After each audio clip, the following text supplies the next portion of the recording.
Monsieur le Président de l'Assemblée nationale, Mesdames, Messieurs les honorables députés,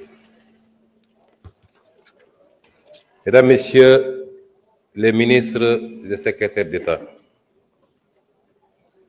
Mesdames, Messieurs les anciens présidents de l'Assemblée nationale, Mesdames, Messieurs les représentants des corps constitués de l'État, Sénégalaises et Sénégalais, chers compatriotes.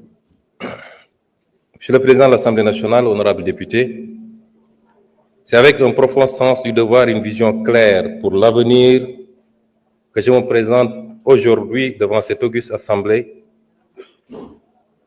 À cet effet, je prends la parole humble face à l'immensité de la tâche à accomplir. À travers votre institution, je partage avec les 18 millions de Sénégalaises et Sénégalais vivant dans les villes, dans les campagnes et de la diaspora, la politique générale du gouvernement pour les 5 prochaines années, adossée à une doctrine et des principes de rupture systémique pour les 25 prochaines années. En cette année 2024, les Sénégalais ont montré à 2 reprises à la face du monde que nous sommes un grand peuple, une grande démocratie.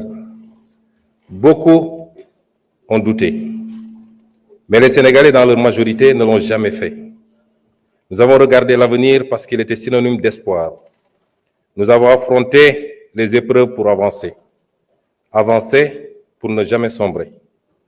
Notre nation ne s'est pas laissée perdre par le doute, parce que nous sommes un grand peuple animé d'une foi inébranlable et poursuivant un but commun par l'apport de tous. Et ce but, c'est la construction d'un grand pays qui compte dans le concert des nations. Alors, n'ayons pas peur de questionner nos certitudes. N'ayons pas surtout peur du changement. Monsieur le Président de l'Assemblée nationale, honorables députés, le 2 avril 2024, le Sénégal est en train de plein pied, grâce à la résilience de son peuple et à la détermination de sa jeunesse, dans une ère nouvelle de son histoire, l'ère d'une ambition restaurée, à la fois nationale et africaine, l'ère d'un projet commun taillé à la juste mesure des aspirations de notre peuple tout entier, l'ère enfin de la poursuite sincère d'une prospérité partagée par tous, loin des ressources pour quelques-uns. Cette ère nouvelle est une rupture, oui, en phase avec les orientations et l'exemple posé par le président de la République, son Excellence M. Bassirou Diomaye Diakhar Faye.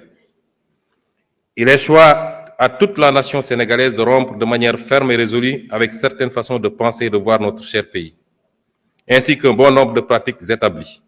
Cela va sans dire, cette rupture impérieuse s'applique au premier chef au gouvernement d'alternative démocratique éclatante dont j'ai l'honneur et le redoutable privilège d'être le Premier ministre. Je viens dès lors partager avec vous les principes, l'ambition et les orientations stratégiques du nouveau gouvernement, afin que nul n'ignore ce que nous voulons faire pour le Sénégal et comment nous le ferons. Le peuple sénégalais a voté de façon nette et massive pour le projet d'un Sénégal souverain, juste et prospère. Pour bâtir ce Sénégal du projet, il est impératif d'opérer une rupture d'une profondeur et d'une portée jamais vue dans notre pays. Jamais vue depuis notre accession à l'indépendance il y a 64 ans. En partant de la courbe plongeante de notre histoire. Le Sénégal d'hier, un pays modèle dans une Afrique conquérante, partie intégrante des grands empires et royaumes d'Afrique de l'Ouest du XIIe siècle à l'arrivée des premières puissances coloniales. Un pays de résistants, dont les populations ont su maintenir leur dignité, leur culture et leurs principes forts de savoir-être aux heures les plus sombres des razzias et de la colonisation, y compris au prix du sang et du sacrifice anonyme de leur vie. Ce fut le cas lors de ce grave mardi de Nder, où les femmes sénégalaises, par dizaines, ont préféré la mort à l'esclavage et au déshonneur. Ou ce jour tristement célèbre du 1er décembre 1944 à Thiaroye, où des hommes sénégalais, avec leurs frères africains, ont par dizaines préféré la mort à l'injustice et au déshonneur. le Sénégal des indépendances, un modèle en Afrique de stabilité de ses institutions, la qualité insigne de ses élites politiques, diplomatiques, administratives ou même sociales et culturelles, et enfin, de façon plus profonde encore, sa mixité, le brassage de ses ethnies et religions et la force de son commun vouloir de vie commune. Le Sénégal d'aujourd'hui, un modèle en panne dans une Afrique sacrifiée, un modèle de développement arrêté. 64 ans après son indépendance, le Sénégal est resté enfermé dans le modèle économique colonial, exportant ses matières premières, or, poisson, arachide, phosphate, zircon, pétrole et bientôt gaz, avec peu de valeur ajoutée et important les produits finis. L'énorme déficit de la balance commerciale de l'ordre de 5 300 milliards en 2023, presque 30% du PIB, qui se creuse d'année en année, montre combien notre économie est aujourd'hui peu compétitive. Cela s'est traduit par une croissance trop faible et trop fragile. La croissance annuelle moyenne de 1960 à 2023 a été seulement de 3,1%, face à une population qui a augmenté en moyenne de 2,7% par année. Le revenu réel par habitant n'a jamais décollé et les Sénégalais sont aujourd'hui quasiment au même niveau de revenu qu'au moment de l'indépendance, voire plus pauvres si l'on tient compte de toutes les richesses qui s'expatrient avec les revenus des investissements des groupes étrangers. Cette faible croissance est par ailleurs concentrée sur quelques zones du territoire, notamment le triangle Dakar-Thiès-Mbour. Au final, la triste réalité des chiffres depuis l'indépendance montre que notre pays est enfermé dans un cercle vicieux de sous-développement et de pauvreté, avec des matières premières locales peu valorisées, un secteur privé national qui ne décolle pas, des filières peu compétitives, une croissance structurellement faible et fragile et un territoire national peu aménagé et pauvre. Un modèle social en crise aiguë, avec notamment une jeunesse désabusée, sans perspective dans son propre pays. Chaque année, le nombre d'emplois formels créés est très largement inférieur au nombre de jeunes arrivant sur le marché du travail. Une justice où l'action de quelques-uns a fait perdre la confiance de presque tous. Une école où l'on désapprend bien souvent et où l'on déséduque encore plus. Un modèle démocratique fortement fragilisé qui a su rester debout grâce à la résilience des millions de Sénégalais, d'est en ouest, du nord au sud. Notre peuple, notre précieuse démocratie a vacillé, mais elle a tenu. Dieu merci. Hommage au peuple sénégalais, en particulier à sa jeunesse, pour la lutte qu'il a menée pour préserver ce modèle démocratique. Cette force vitale pour la résistance démocratique. Chers jeunes, chers concitoyens, nous devons désormais la mobiliser pour le développement du pays. Toutes ces régressions que je viens d'énumérer de notre pays s'illustrent de la manière la plus dramatique dans la situation que nous avons héritée du régime sortant. Je m'en vais vous faire en quelques lignes l'état des lieux et les mesures immédiates de redressement, puisque le programme ou les projections que je vous ferai plus tard ont déjà démarré depuis 8 mois. Monsieur le Président de l'Assemblée nationale, honorables députés, les actes que le Président de la République a posés depuis sa prise de fonction manifestent clairement ce tournant que notre nation se doit de prendre pour restaurer le crédit de l'État et de l'administration publique devant le peuple, ainsi que pour redresser toutes les dérives précitées. En effet, dès sa prise de fonction, il a chargé le gouvernement de mettre en place un plan d'action d'urgence dans l'attente de l'adoption du nouveau référentiel des politiques économiques et sociales. Dans ce cadre, le gouvernement a enregistré d'importantes réalisations au cours de ces 8 derniers mois qui ont balisé le chemin à la vision d'un Sénégal souverain, juste et prospère, ancré dans les valeurs fortes. Nous nous sommes tout d'abord attaqués à la mère des batailles, à savoir l'établissement de la situation de référence des finances publiques, de l'état des lieux des contrats au niveau des secteurs stratégiques et la reddition des comptes. Bref, un Sénégal juste plus que transparent et au meilleur standard de la bonne gouvernance. À cet égard, nous ne pouvions pas nous imaginer un seul instant que le mal était si profond. L'audit des finances publiques sur la période du 1er mars 2019 au 31 mars 2024 est à ce point particulièrement révélateur des dérives du précédent régime, avec notamment les niveaux du déficit budgétaire et de la dette publique minorés. Cette situation a eu notamment comme conséquence la suspension des financements attendus en 2024 du Fonds monétaire international et de la Banque mondiale et le gel du programme économique et financier appuyé par le FMI. C'est le lieu, une fois de plus, de rendre hommage au président de la République, qui a préféré sacrifier à cet exercice de transparence plutôt que de démarrer son magistère dans le mensonge. Il nous est également paru indispensable, dans l'environnement laxiste ayant prévalu durant le dernier régime, de procéder à la revue de tous les contrats signés dans les secteurs stratégiques, en vue de nous assurer de leur conformité à notre législation. Maximiser les retombées économiques et sociales pour notre pays et préserver les ressources pour les générations futures. Outre ces travaux, l'exigence de reddition des comptes a été étendue aux nombreux chantiers payés non achevés, les hôpitaux, les écoles et universités en construction, les maisons de la jeunesse, et j'en passe, aux soupçons de corruption, de surfacturation et de détournement de fonds dans des projets et sociétés d'État. Toujours dans ce registre, il a été procédé à l'audit des ressources humaines, trouvées sur place par les différents ministres à leur prise de fonction pour traquer tous les recrutements indus sous la forme de personnel contractuel.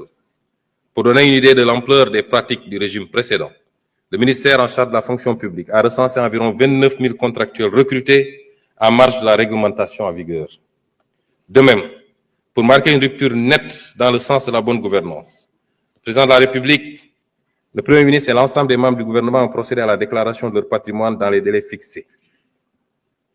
Enfin, de graves scandales ont été décelés dans la gestion foncière, qu'il s'agisse de l'occupation du domaine public maritime, ou de l'accaparement de terres sans commune mesure par des privés et des sociétés civiles immobilières écrans, au niveau des lotissements des zones foncières, effectuées notamment à Dakar, à Thiès, en particulier à Mbourkat.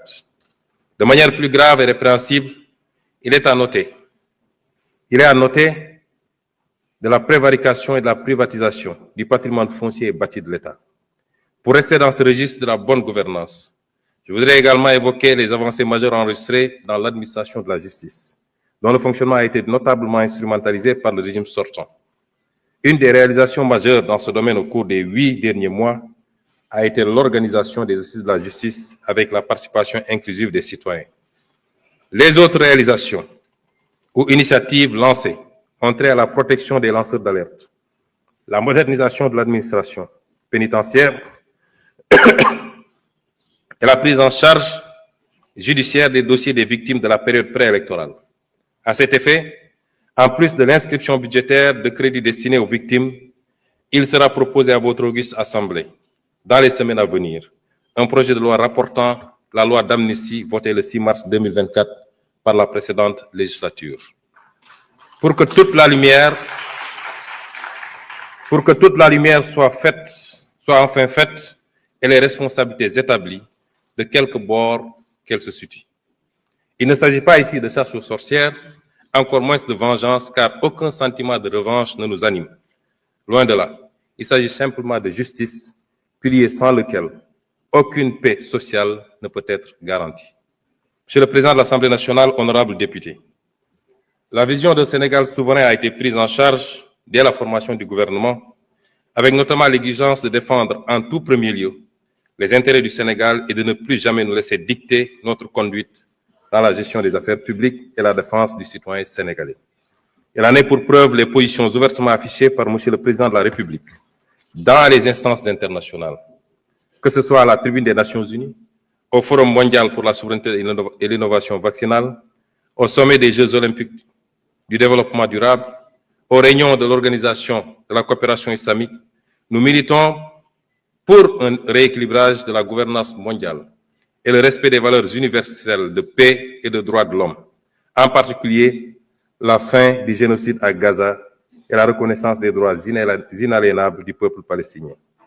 Au demeurant, au plan interne, la célébration du 80e anniversaire du massacre des tirailleurs sénégalais à Thiaroye, le 1er décembre 1944, a été l'occasion d'affirmer notre exigence de souveraineté dans le rétablissement des faits, tronqués, maquillés et cachés depuis 80 ans. Le non-renouvellement à l'expiration de son délai, le 17 novembre 2024, des accords de pêche qui lient le Sénégal et l'Union européenne marque également notre volonté unilatérale de défendre les intérêts de notre pêche artisanale, de notre armement national et de notre industrie locale de pêche. Concernant la souveraineté monétaire de l'Union monétaire ouest-africaine, notre gouvernement a eu des échanges avec la BCEAO sur l'état et les perspectives de mise en œuvre de la réforme du franc CFA. S'agissant de la souveraineté en matière de défense, le président de la République a annoncé la fermeture prochaine des bases militaires étrangères au Sénégal. De toutes les bases militaires au Sénégal. Enfin, pour ce qui est de la politique étrangère du Sénégal, les nouvelles bases ont été jetées, à savoir le retour à l'orthodoxie dans la représentation diplomatique sénégalaise à l'étranger, avec l'accréditation de diplomates de carrière ainsi que le focus mis sur le renforcement des liens de coopération avec les pays africains. Monsieur le Président de l'Assemblée nationale, honorables députés, le renouveau du Sénégal au plan intérieur et extérieur ne peut réussir sans une administration publique efficace et dotée d'éthique et de déontologie, ainsi que des sociétés publiques et parapubliques régies par une stricte gouvernance financière. Cela a été martelé par le président de la République et suivi d'actions. À l'issue du premier Conseil des ministres, avec sa lettre du 8 avril 2024, transmise individuellement à chaque agent de l'État pour les inviter à la droiture, la probité et l'exemplarité, toujours au travers des principes du Djubal et du Djubbanti. Nous avons écouté et compris, Monsieur le Président de l'Assemblée nationale, honorables députés, la demande citoyenne pour une meilleure gouvernance du pays. Mais nous avons également accordé une priorité au cours des 8 derniers mois à la demande sociale des Sénégalais qui veulent une meilleure qualité de vie. À cet égard, nous nous sommes attaqués à la vie chère en mettant en place, dès le mois de juin 2024, dans un contexte de finances publiques en détresse, des mesures de réduction des prix de denrées de première nécessité. Concernant le coût du carburant et de l'électricité, les mesures utiles ont été prises pour le rétablissement de l'orthodoxie dans la passation des marchés d'approvisionnement en hydrocarbures et la diversification de leurs sources. S'agissant du cadre de vie des Sénégalais, notre gouvernement a engagé depuis le mois d'avril de fortes initiatives pour la gestion des inondations et les crues, pour le fonctionnement régulier du ramassage des ordures par l'appurement des arriérés,